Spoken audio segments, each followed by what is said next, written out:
ਪੰਜਾਬੀ ਜ਼ਬਾਨ AI ਦੇ ਵਿੱਚ ਪਿੱਛੇ ਕਿਉਂ ਰਹਿ ਗਈ ਹੈ ਜਾਂ ਅਸੀਂ ਇਸ ਵੇਲੇ ਦੂਜੀਆਂ ਜ਼ਬਾਨਾਂ ਦੇ ਮੁਕਾਬਲੇ ਦੇ ਵਿੱਚ AI ਦੇ ਵਿੱਚ ਪਿੱਛੇ ਕਿਉਂ ਹੈ।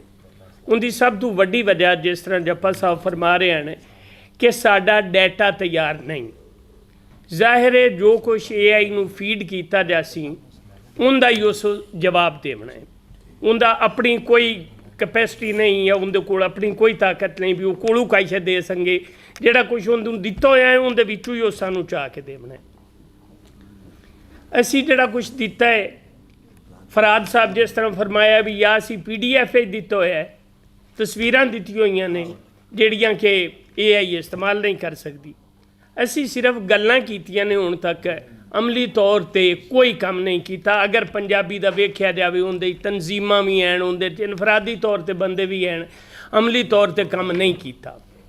लिखण पढ़न की जबान असी पंजाबी नूं नहीं बना सके। हुण चलो शुक्र अल्लाह दा भी पिछले 5-7 साल कोई किताबां आनियां शुरू हो गई, कोई लोगों ले रुझान आ गया, कोई अखबार रिसाले, लेकिन अजे भी वो नहीं भी असी उन्होंने जिस तरह फराद साहब फरमा रहे हैं भी इन पेज साढ़े कोल सारा कुछ है।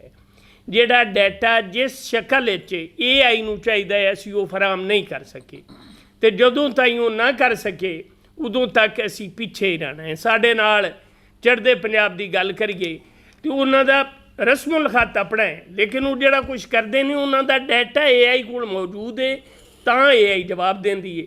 साडा डाटा ही नहीं, सानूं जवाब की लभना है।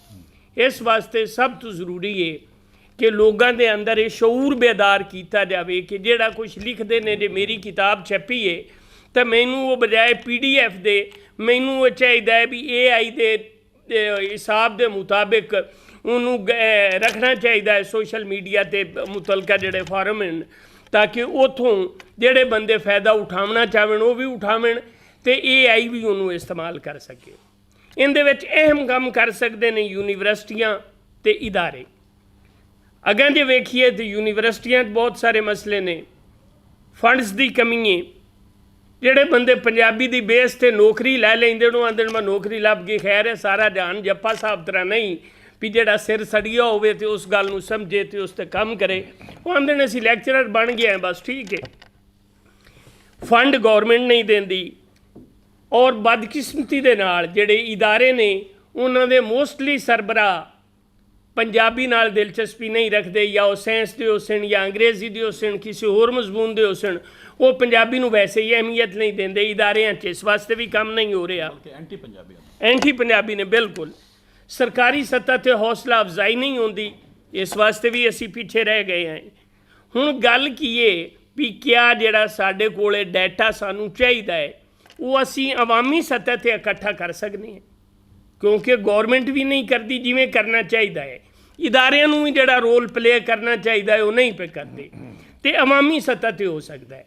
किवें हो सकता है जिमें हरल साहब अज प्रोग्राम करा रहे हैं, इनदे विच कोई 2-4 मिनट की गल की जाए, लोगों को दसिया जाए भी भाई हुण AI आ गई है, तो इनदे वास्ते जरूरी है भी जिहड़ा कुछ तुसीं लिखदे ने तुहाडा डाटा आना चाहिए इस शक्ल इस फॉर्म इस तरीके ताकि आने वाली नस्लों इस तो फायदा उठा सकें।